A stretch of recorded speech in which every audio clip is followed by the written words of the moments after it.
It begins with a word, a simple, poisoned offering. You stand before her, a storm brewing in the silent space between you. The air is thick with unspoken tension.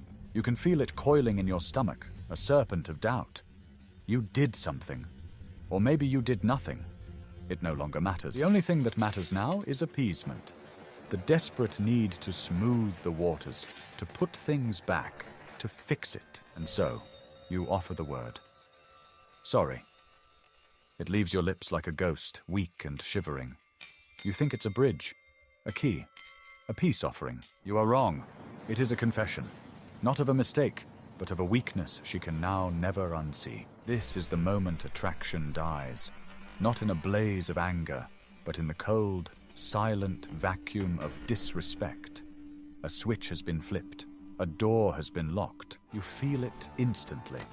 The shift, the temperature in the room drops. Her gaze, which once held a universe of possibilities, is now a flat, two-dimensional portrait. You panic. The silence is a judgment. So you do it again. I'm really sorry. You add more words, more pleas. You are digging your own grave with a silver spoon. Each apology is another shovelful of dirt on the coffin of her desire. You are not fixing it. You are burying it. Why does this happen?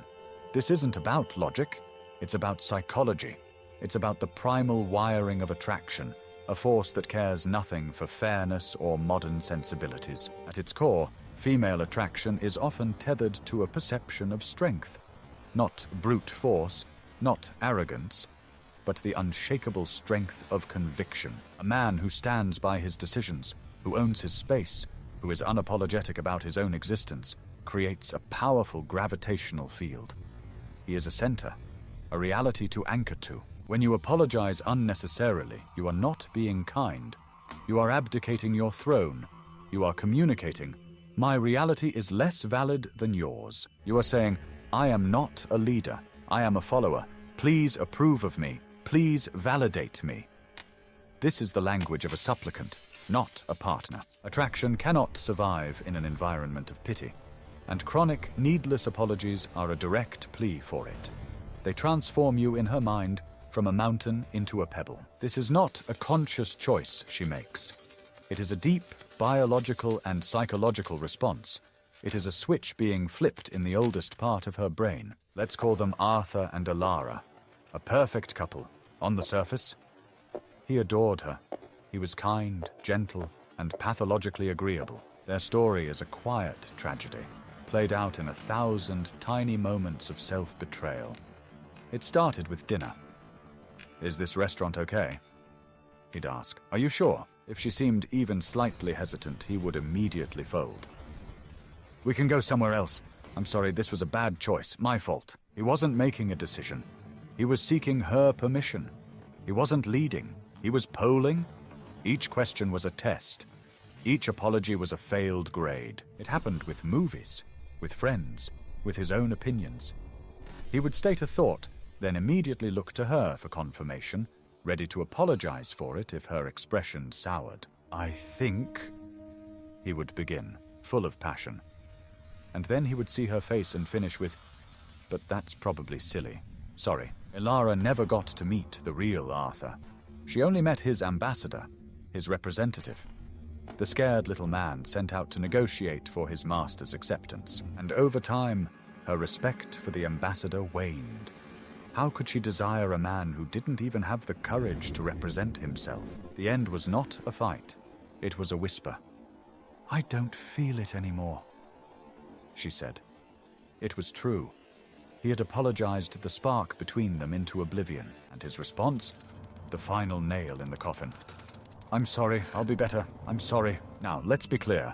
This is not an argument for becoming a heartless monster.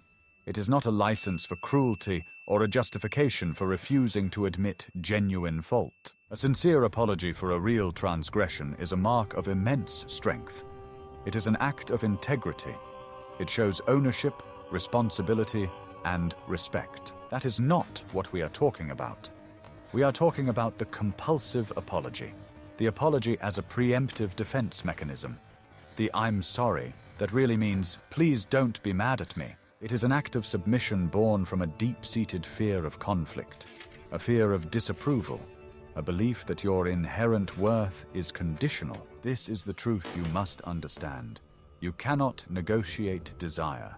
You cannot beg for attraction. You cannot apologize your way into a woman's respect. These things must be commanded, not through force, but through presence, through the quiet, unshakable confidence of a man who is comfortable in his own skin. The transformation begins when you stop seeing your opinions, your desires, and your very existence as an imposition on others. You are allowed to take up space. You are allowed to have a preference.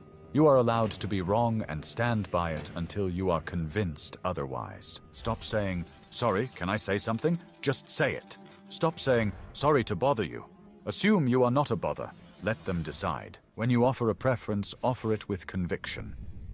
Let's go to the Italian place tonight. Not a question. A statement. An invitation. If she disagrees, great. That is not a conflict. That is a conversation. I was thinking of sushi. Now you have a negotiation between two equals, not a master and a servant. This is the frame that ignites attraction. Two solid realities choosing to align. Not one reality, dissolving into the other out of fear. Reserve your apologies for your true failures of character.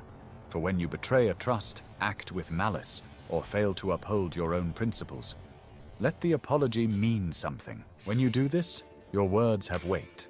Your sorry becomes a powerful tool of reconciliation, not a weak plea for validation. Stop apologizing for your existence. Your presence is not an inconvenience.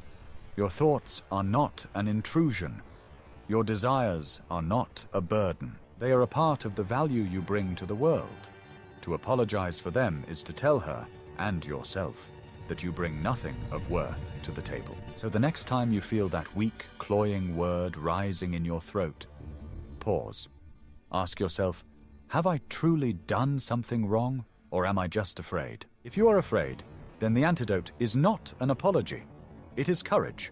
Stand firm, own your ground, and watch as the entire dynamic shifts, not with a whisper, but with a thunderclap